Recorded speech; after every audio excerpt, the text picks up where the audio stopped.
Ang babaeng sumalo kay Bunso Migs Malino ngayong wala na si Cutie Mahal, sino siya ating kilalanin.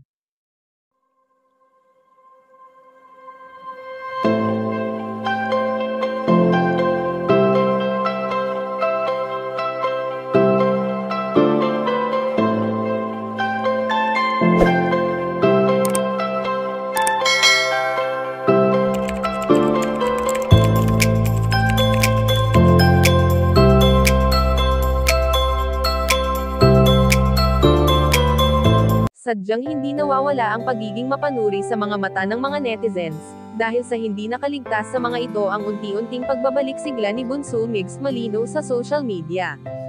Alam naman natin kung ano o sino lamang ang nais ng mga taga-subaybay ng binata para sa kanya at ito ay walang iba kundi si Cutie Mahal lamang na nagbigay saya noon, ngunit sa ngayong wala na ito ay hindi naman natin pwedeng ipilit na ito pa rin ang maging kasama ni Bunso Migs Malino sa kanyang mga ganap sa buhay. Mahirap man para kay Bunso Migs Malino na hindi niya na muling makakasama pa ang kanyang prinsesa, ngunit patuloy siyang nagsusumikap upang maibigay niya ang mga bagay na noon ay pangarap niya lamang para sa kanyang pamilya. Hindi naman lingid sa kaalaman ng binata na kung nasan man ngayon ang dati niyang katambal ay alam nitong masaya na ito kung nasaan man ito naruroon sa ngayon, at palagi pa rin siyang binabantayan nito na kanyang nararamdaman sa araw-araw.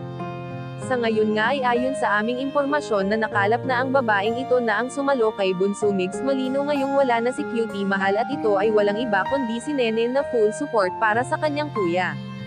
Sadyang walang kasing katulad ang pagtutulungan at pagsuporta ng bawat isa sa pamilyang mayroon si Bunso Migs Malino.